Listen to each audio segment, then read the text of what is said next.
1절부터 13절까지 제가 읽겠습니다. 내 형제들아, 영광의 주 곧 우리 주 예수 그리스도에 대한 믿음을 너희가 가졌으니 사람을 차별하여 대하지 말라. 만일 너희 회당에 금가락지를 끼고 아름다운 옷을 입은 사람들이 들어오고 또 남루한 옷을 입은 가난한 사람이 들어올 때에 너희가 아름다운 옷을 입은 자를 눈여겨보고 말하되 여기 좋은 자리에 앉으소서 하고 또 가난한 자에게 말하되 너는 거기 서 있든지 내 발등상 아래에 앉으라 하면 너희끼리 서로 차별하며 악한 생각으로 판단하는 자가 되는 것이 아니냐. 내 사랑하는 형제들아, 들을지어다. 하나님이 세상에서 가난한 자를 택하사 믿음에 부유하게 하시고 또 자기를 사랑하는 자들에게 약속하신 나라를 상속으로 받게 하지 아니하셨느냐. 너희는 도리어 가난한 자를 없이 여겼도다. 부자는 너희를 억압하며 걱정으로 끌고 가지 아니하느냐. 그들은 너희에게 대하여 일컬음과 그 아름다운 이름을 비방하지 아니하느냐. 너희가 만일 성경에 기록된 대로 내 이웃 사랑하기를 내 몸과 같이 하라 하신 최고의 법을 지키면 잘하는 것이거니와 만일 너희가 사람을 차별하여 대하면 죄를 짓는 것이니 율법이 너희를 범법자로 정죄하리라. 누구든지 온 율법을 지키다가 그 하나를 범하면 모두 범한 자가 되나니 간음하지 말라 하시니가 또한 살인하지 말라 하셨은즉 네가 비록 간음하지 아니하여도 살인하면 율법을 범한 자가 되느니라. 너희는 자유의 율법대로 심판받을 자처럼 말도 하고 행하기도 하라. 긍휼을 행하지 아니하는 자에게는 긍휼 없는 심판이 있으리라.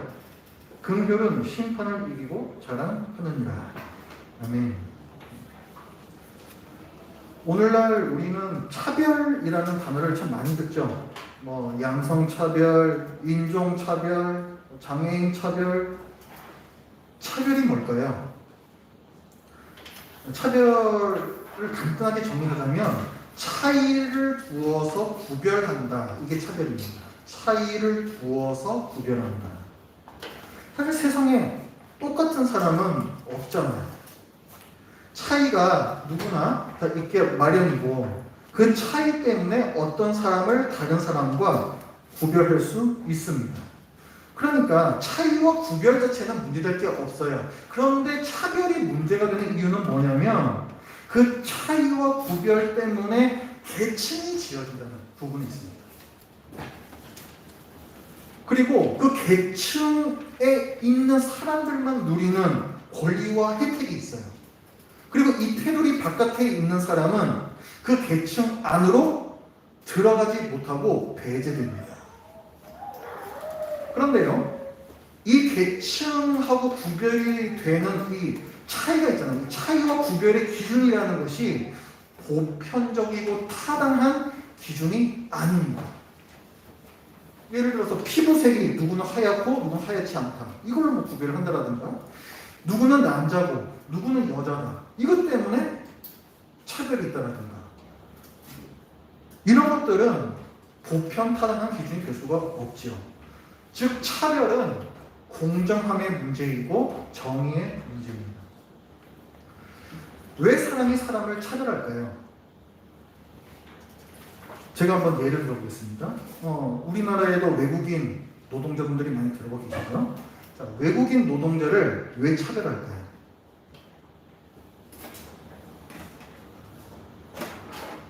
우리 국민들이 일자리를 빼앗길 것을 두려워하기 때문에 그렇습니다. 또 다른 예를 들어볼게요. 직장과 가정에서 여성 차별이 있습니다. 여성 차별은 왜 있을까요? 남성이 자기네들이 누리고 있는 편익을 빼앗기지 않는 거예요. 그래서 여성 차별합니다. 또 이런 예도 있어요. 교육과 취업에서 장애인을 차별합니다. 왜 그럴까요?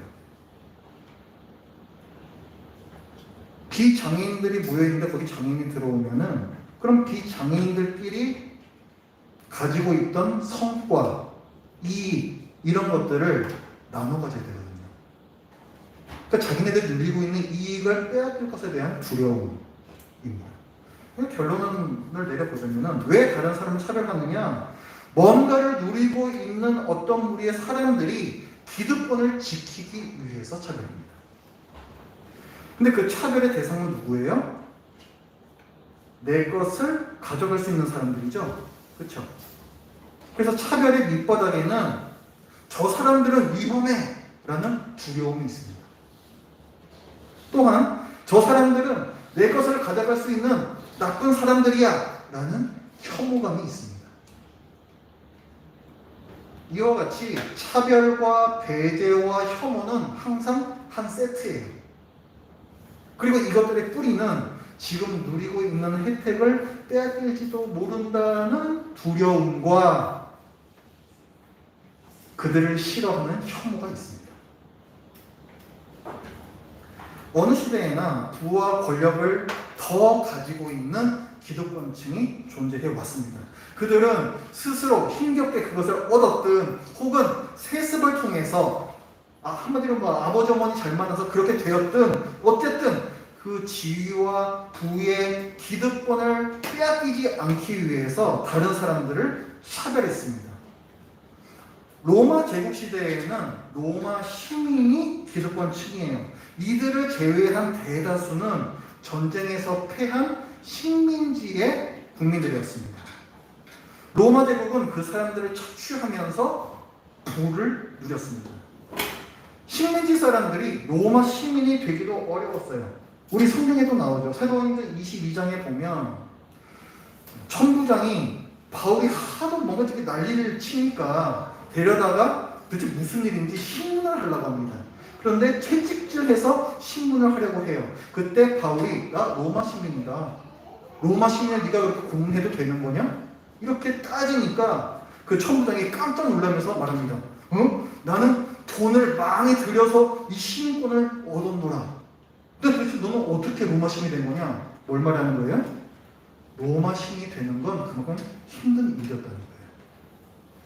다수의 피지배계층은 그 밑에서 종살이를 하는 그 피지배계층은 그저 로마 시민이 아니라는 이유로 인간으로서의 마땅한 권리와 혜택을 누리지 못했습니다. 그들은 가난했고 그들은 차별당했습니다. 로마 제국은 피지배계층의 피와 땀을 뽑아 먹어야만 유지될 수 있는 시스템이었습니다. 그래서 요한계시록을 보면요, 로마 제국을 어떻게 비유해요? 화려한 옷을 입고 피에 취한 음녀 바벨론이다, 이렇게 묘사를 하죠. 피에 취하지 않고서는 소수의 그 기득권층이 자기들이 누리는 것을 계속 누릴 수가 없는 구조입니다. 그게 로마 제국이에요. 그 핍박, 그 차별을 받는 사람들 중에는 유대교 사람들도 있었고 또 기독교인들도 있었습니다. 야고보서는 바로 그 시대를 배경으로 하고 있어요. 그래서 야고보는 차별에 대해서 이제 거듭 얘기를 합니다. 그런데 이 배경이 조금 다르죠. 1절에서 보면은 내 형제들아 영광의 주 곧 우리 주 예수 그리스도에 대한 믿음을 너희가 가졌으니 사람을 차별하여 대하지 말라. 또 4절에서도 너희끼리 서로 차별하며 악한 생각으로 판단하는 자가 되는 것이 아니냐. 지금 누가 서로 차별하고 있다는 거예요? 9절에서도 나오죠. 만일 너희가 사람을 차별하여 대하면 죄를 짓는 것이니 율법이 너희를 범법자로 정죄하리라. 누가 누구를 차별하고 있는 것입니까? 당시에 로마 법정에서는 차별의 공공형이 일어났습니다. 부유한 사람에게 항상 유리한 편파적 판결이 있었어요. 똑같은 죄를 지어도 벌을 줄 때에는 가난한 사람들에게 더 가혹한 벌을 주었습니다. 왜 차별이 있는가? 왜 차별이 있다고 그랬어요? 아까 우리 처음에 살펴봤죠. 왜 차별이 있습니까? 기득권 유지를 위해서 차별이 있는 거예요. 로마 시대도 마찬가지입니다. 부자와 정치인들과 법관들이 서로의 기득권을 지키기 위해서 서로 결탁하는 거예요. 유대인들은요, 옛날부터 유대인들은 바로 이런 부분을 경계했습니다. 그래서 유대인들은 그 법정에서 원고와 피고가 같이 서 있든지 같이 앉아 있든지 그렇게 규정했습니다. 누구는 서 있고 누구는 앉아 있고 그렇지 못하겠다는 거죠. 차별이 없도록 했다는 거예요. 심지어 원고와 피고가 재판장에 들어오잖아요. 그럼 딱 봤을 때 누구는 부자구나 이런 걸 알 수 없도록 옷차림까지도 비슷하게 입고 오게끔 그렇게 규정을 한 적도 있었습니다. 이건 뭐예요? 겉모습으로 재산으로 어떤 법의 이 재판이 치우치지 않도록 하기 위한 노력이었다는 거죠. 유대인들도 그랬다는 거예요. 왜 유대인들이 이렇게 했는가? 그들에게는 믿음이 있었어요. 모든 사람이 하나님의 형상을 따라 지어졌다. 그래서 모든 사람이 고귀하다라는 그 인식이 있었습니다. 어느 누구도 가난할 이유로 차별받아서는 안 된다는 거죠. 천부인권이라는 말 많이 우리 들어봤죠. 천부인권, 하늘이 부여해준, 하늘이 준 인권이라는 뜻입니다. 인권은 누가 주는 것이냐? 하늘이 주는 거예요. 성경적으로 얘기하자면 하나님의 형상으로 인간이 지어졌기 때문에 인권이 있는 것입니다. 성경이 천부인권 사상의 기초가 되는 거예요. 자, 지금 유대인들 봤죠? 아까는 로마 제국을 봤죠? 뭐가 차이가 나요? 인간관이 차이가 납니다. 인간관. 유대교에서는 사람의 형상으로 모든 사람들이 지어졌다. 하지만 아까 부자와 가난한 자의 재판을 차별했던 그 로마에서는 어떤 인간관을 갖고 있었냐면 낮은 계층의 사람들은 사리사욕에 따라 행동한다라는 생각을 갖고 있어요. 부유한 사람들은 더 옳은 판단을 하고 낮은 계층 가난한 사람들은 더 자기 이기심에 따른 행동을 한다. 그게 그들의 인간관이었다는 거예요. 그렇기 때문에 그들은 재판정에서도 차별 대우를 했습니다. 그런데 오늘 야고보가 고발해요. 아까 우리가 본문에서 1절, 4절, 9절에서 봤잖아요. 그 차별은 그리스도인들 사이에서의 차별입니다. 야고보가 고발하고 있어요. 그리스도인이라고 하는 너희들끼리 지금 서로 차별을 하고 있다. 무슨 일이 있었냐면은 오늘 우리 여기 와서 좀 예배 드리고 있지 않습니까? 근데 예배 드리러 누가 문을 열고 들어왔는데 그 사람이 잘 입었어요. 부자인 것 같으면 어이구 어서 제가 가가지고 어이구 어서 오십시오. 여기로 좀 앉으시죠. 정중하게 안내를 하고 뭔가 좀 초라한 옷을 입고 왔으면 이 사람은 가난한 사람이네. 뭐 저기 그냥 거기 서 계시든가 아니면 뭐 이런 데라도 좀 앉으시든가 이랬다는 거예요. 어디에서? 우리 2절에 보면 회당에서, 그러니까 예배당에서 그랬다는 얘기입니다. 지금 예수 그리스도를 믿지 않는 유대인들도요, 모든 사람이 하나님의 형상이다 그 생각을 가지고 사람을 차별하지 않잖아요. 그런데 모든 사람을 차별하지 않으시고 구원하신 예수 그리스도를 경험한 사람들이 서로를 차별하고 있다. 말도 안 되는 거라고 야고보 얘기합니다. 너희들이 그렇게 서로를 차별하면 도대체 너희가, 교회가 로마 제국하고 다른 바가 무엇이냐?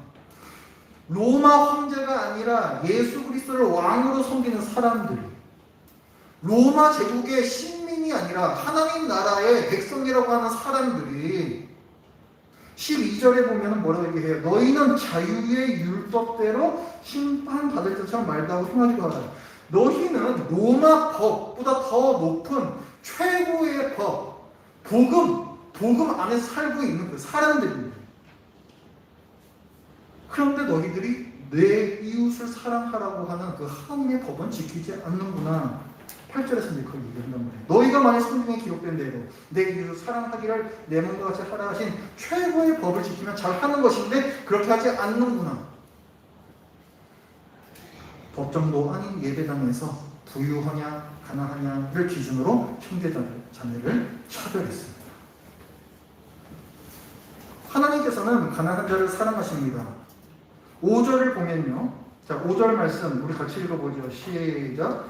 내 사랑하는 형제들아 들을지어다. 하나님이 세상에서 가난한 자를 택하사 믿음에 부유하게 하시고 또 자기를 사랑하는 자들에게 약속하신 나라를 상속으로 받게 하지 아니하셨느냐. 아멘.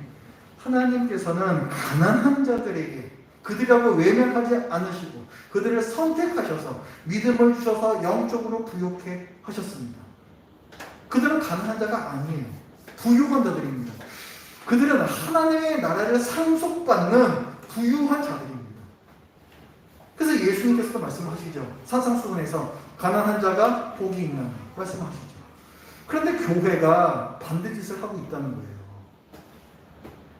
6절을 보면 너희는 도리어 가난한 자를 업신 여겼도다.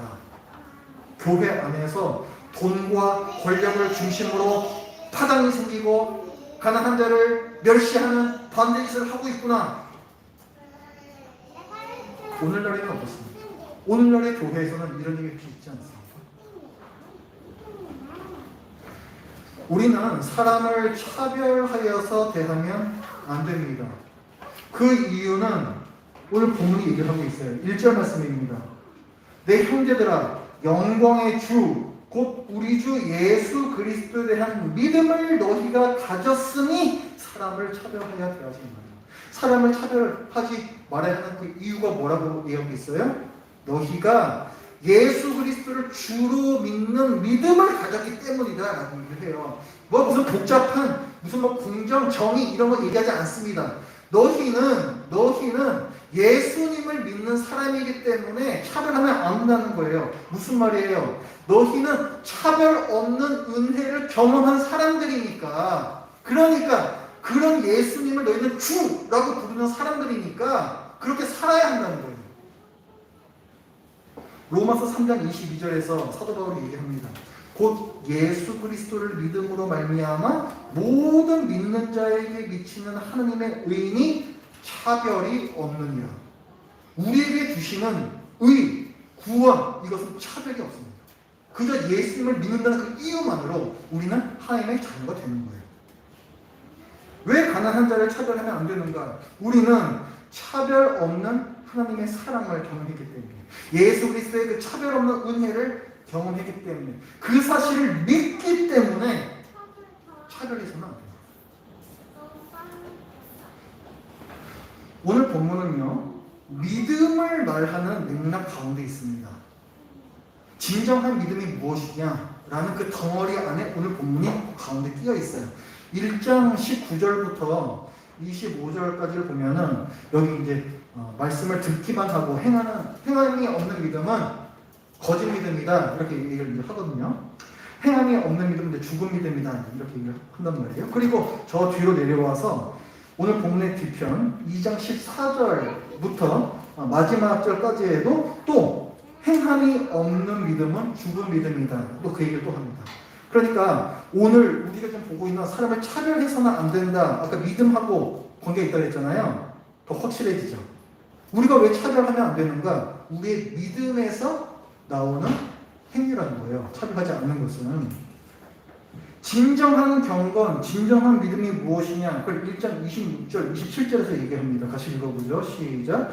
누구든지 스스로 경건하다 생각하며 자기 혀를 제갈 물리지 아니하고 자기 마음을 속이면 이 사람의 경건은 헛것이라. 27절 같이 읽습니다. 시작.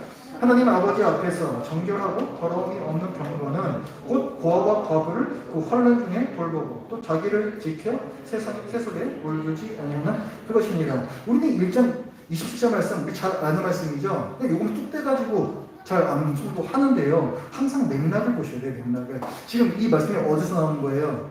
행함 없는 믿음은 잘못된 것이다. 그것을 하나의 예로서 지금 나오는 거예요. 너희는 차별 없이 구원의 은혜를 주신 예수 그리스도를 믿는다 하면서 왜 차별을 행하느냐? 그거는 행함이 없는 믿음이라는 거죠. 또 자기를 지켜 세속에 물들지 아니하는 그것입니다. 세상 사람 다 차별해요, 그렇게. 하지만 믿는 자는 그렇게 살면 안 된다는 것입니다. 구별된 모습이 필요해요. 차별은 행함이 없는 믿음입니다. 차별하는 이유는 믿음이 없기 때문이에요. 야고보는 그렇게 얘기합니다. 그리고 또 우리가 차별하지 않는 것, 사실 차별하지 않는다, 이것은 좀 소극적인 행동이라고 볼 수 있습니다. 그러나 우리 그리스도인들은 거기서 더 나아가 적극적으로 행동해야 된다고 야고보는 이어서 얘기를 합니다. 13절 말씀을 보면 긍휼을 행하지 아니하는 자에게는 이렇게 나오죠. 긍휼을 행하라는 거예요. 긍휼을 행하라. 자비를 베풀어라 이런 얘기입니다. 이거는 내가 먼저 손을 내미는 거예요. 적극적인 면입니다. 하나님께서 우리를 불쌍히 여기시고 먼저 손을 내밀어 자비를 베풀어 주셨잖아요. 그게 우리가 받은 구원이잖아요. 그렇기 때문에 우리는 이웃을 그렇게 사랑을 해야 됩니다. 지난 주일에 우리가 지혜 여인 봤었잖아요. 지혜 여인이 여러 가지 모습을 보이는데 그중 한 가지가 뭐냐면 공고한 자, 궁핍한 자에게 먼저 손을 내밀고 손을 편다. 이런 말씀이 나오죠. 근데 이 여인은 누구라고 나와요? 여호와를 경외하는 여인이다. 이렇게 나오죠. 그 여호와를 경외하는 것, 그 믿음입니다. 그 믿음에서 먼저 가난한 자, 궁핍한 자에게 찾아가서 손을 내밀고 손을 편다는 건 내가 쥐고 있는 것을 내어준다는 거예요. 나눠준다는 것입니다. 그 행동이 나오는 거죠. 오늘 야고보서 말씀하고 일맥상통하는 거죠. 자, 세상에서요, 이웃을 적극적으로 사랑하지 않는다고 경찰에 잡혀가는 일이 있습니까? 그런 법은 없죠. 세상에서는 이웃사랑이 미덕입니다. 아름다운 덕이라는 거죠. 하지만 성경은 이웃사랑을 명령합니다. 이웃을 사랑하지 않는 것은 너희가 구원받은 은혜를 잊어버린 것이다. 하나님께서는 그것을 성경의 구약과 신약에서 누차 말씀하세요. 그러면서 이웃사랑을 명령하십니다.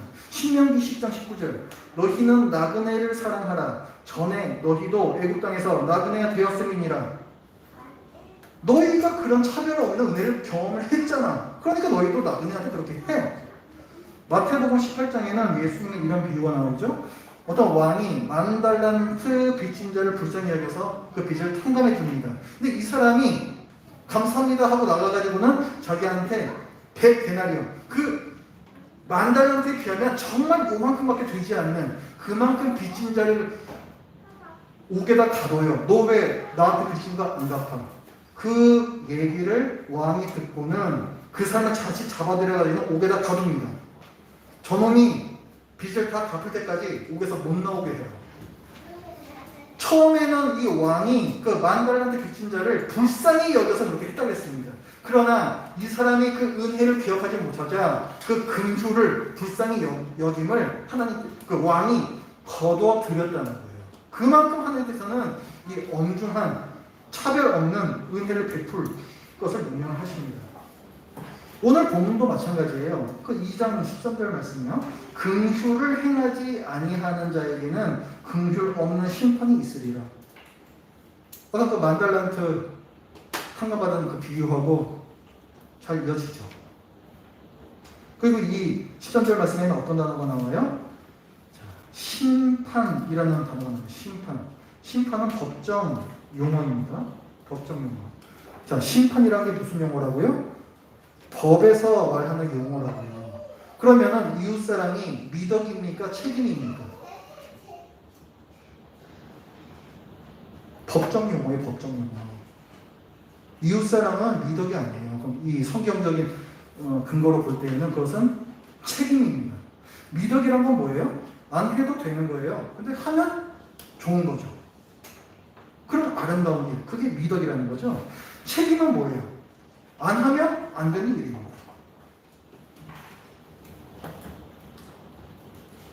뭐 소득 재분배 그 정책에 대해서 여러 가지 뭐 항상 그 논란이 많죠. 소득 재분배라는 거는 이제 뭐 쉽게 말해서 많이 번 사람들이 세금을 많이 내서 가난한 사람들을 돕는, 사실은 적극적인 이웃 사랑의 한 형태라고 할 수가 있습니다. 그런데 이에 대해서 반대 의견을 내는 분들이, 아주 막강한 세력들이 있습니다. 이건 어떤 논리냐면, 자, 소득 재분배 정책을 펴려면 모든 국민들에게 강제로 어떤 이렇게 뭐 누진제가 됐든 뭐가 됐든 간에 어쨌든 이 세금을 법적으로 강제적으로 매겨야 되잖아요. 그렇죠? 그러면은 자, 그 세금을 내는 사람의 입장에서 한번 생각을 한번 해보십시오. 그 사람은 어쨌든 이걸 강제로 내야 돼요. 그런데 이걸 내려면은 어쨌든 자기는 일을 해서 돈을 벌어서 내는 거잖아요. 그러면 그 사람 입장에서 뭐가 되냐면은 나는 다른 사람을 위해서 강제로 노동을 한 거예요. 맞죠? 강제 노동당한 거죠? 그 일정 부분은 자기가 했던 모든 전체 일 중에서 일정 부분은 그냥 강제 노동을 한 꼴이 되는 거예요. 그렇기 때문에 이것은 개인의 자유를 침해하는 것이다. 이것이 소득 재분배 정책을 반대하는 분들의 대표적인 반론입니다. 그래서 이분들은 뭐라고 이제 얘기를 하냐면요. 이웃사랑이라는 것은 미덕에 해당된다는 거예요. 미덕. 이것은 개인이 자발적으로 어떤 미덕을 행하는 차원에서 해야 되는 것이지 이것을 강제로 책임이라는 말로 의무 지어서는 안 된다는 거죠. 이런 주장을 하는 분들이요. 다 나쁜 분들이 아닙니다. 이 사람들도 얼마 정말 자발적으로 그 다른 어려운들을 돕는 이런 분들 정말 많이 있어요. 그러니까 뭐 이런 기득권층은 다 못돼 먹었고 다 이기적이 이렇게 보시면 안 됩니다. 그렇기 때문에 더 이상 대화가 안 돼요. 그게 아니고 실제로 그렇지 않은 분들도 많이 있습니다. 그러나 그분들의 주장은 뭐냐면 우리는 이웃을 도저히 말자는 게 아니다. 하지만 내 것으로 이웃을 좀 돕는 건데 어쨌든 그런 상황에서 그걸 책임이라는 단어로 쓰게 되면은 굉장히 좀 거슬린다는 거예요. 안 하면 뭐 죄 짓는 게 되는 거니까. 설득력이 있습니다. 제가 볼 때는 아주 설득력이 있어요. 아주 일리가 없는 그런 얘기는 아닙니다. 우리는 이웃사랑이 우리 모두의 책임이라고 세상 모든 사람들을 설득시킬 수는 없습니다. 그건 불가능한 일이에요. 그건 불가능한 일입니다. 하지만 적어도 그리스도인이라면 그리스도인은 이 이웃 사랑을 책임으로 알아야 됩니다. 하나님께서 그렇게 명령을 하시니까요. 우리는 최고의 법을 지키는 사람들이니까요. 그리고 이 이웃사랑은 어디서 나와요? 내가 은혜로 구원받았다는 믿음에서 나옵니다. 하기 싫은데 억지로 정말 하나님과 그 명령으로 하는 게 아니라 내가 은혜로 구원받은 믿음에서 나옵니다. 명령이면서 자발적인 행위입니다. 양면성이 다 있는 거예요. 그러니까 이 기독교에서 말하는 구제라는 것은 굉장히 더 고차원적인 것입니다. 자, 우리가 아까 처음에 차별이 왜 일어나는가 나눴었죠. 차별의 뿌리는 어디 있다고 그랬어요? 기득권을 빼앗길지도 모른다라는 두려움. 그죠? 여기서는 차별이 나온다고 그랬죠. 오늘 본문을 보면은 교회 안에서도 차별이 있었다고 얘기해요. 그 얘기는 뭐냐면 이 교회 안에도 가난한 사람들이 내가 누리는 것을 빼앗아갈지도 모른다라는 두려움이 있었던 얘기예요. 이건 뭘 말하는 겁니까? 세상에 있는 차별과 혐오와 배제가 교회 안에 들어왔다는 거예요. 교회에는 기득권층이 있을 수 없습니다. 교회에는 내 것을 빼앗길지도 모른다는 두려움이 있을 수 없습니다. 왜냐하면 교회는 하나님 나라를 증거하며 보여주는 것이기 때문에 그렇습니다.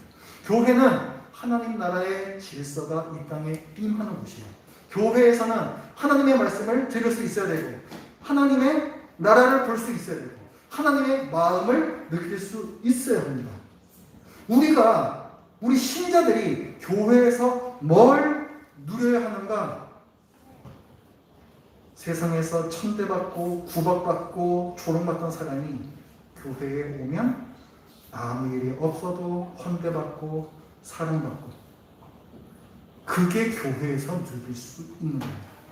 그러나 부와 권력을 따르는 이 차별과 배제와 혐오가 교회에 들어오는 순간 우리가 누리는 그 가치는 순식간에 없어집니다. 저는 그것을 잃게 될 것을 두려워해요. 우리가 굳이 기득권 잘하면 우리가 누리고 있는 그 성경적인 가치, 환대와 사랑, 그것을 잃게 될까봐 저는 그것이 두렵습니다. 하나님 앞에서 여러분 자신을 바라보시고 또 다른 사람을 바라보시면서 어려운 이웃을 적극적으로 돕는 행위가 우리의 삶에 있기를 바랍니다. 기도하겠습니다.